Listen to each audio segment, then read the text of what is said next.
Anaambie vipi? Poa. Nakusikiliza maana umeniachisha kazi zangu kule, nilikuwa nafanya kazi zangu kule. Nakusikiliza. Mimi mwanzo lile ombi lako nimekubali. Yaani ile ombi langu nilikuwa nakufuatilia siku nyingi, yaani umenikubali? Ndio. Kwa sababu unamaanisha mimi na yeye ni mpenzi?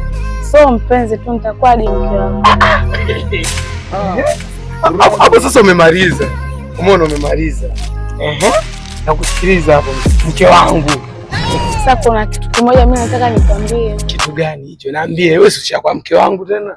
Si unajua tena hizi sikukuu zinakaribia kufika, wenzangu wanachora aina, mimi sijachora, sina hela. Una hela? Nataka na mimi nichore. Uchore? Ndio, uninunulie hata na nguo za 300,000. 300,000? Hilo swala dogo.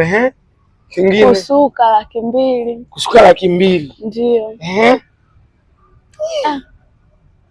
Nataka uninunulie na simu kwa sababu mimi sina simu, tutakuwa tunaongelea wapi sasa?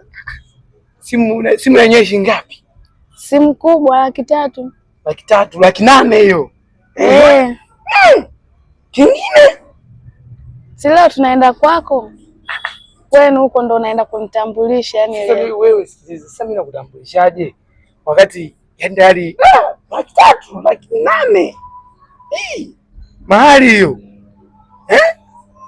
Sasa wewe sikiliza. Kwenye 800,000 hapo. Amna. Yaani kumbe wewe umeniamua kunikubalia ombi langu ili mimi nifanye mambo yako, nikusaidie mambo yako. Au umeachwa? Ndio wewe umenikubalia mimi. Hapana, mimi sina mpenzi. Sasa hebu jiulize, nguo za 300,000. Wewe umekuwa Zari? Au Kajara?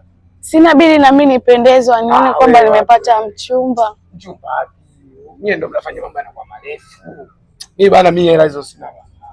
Wewe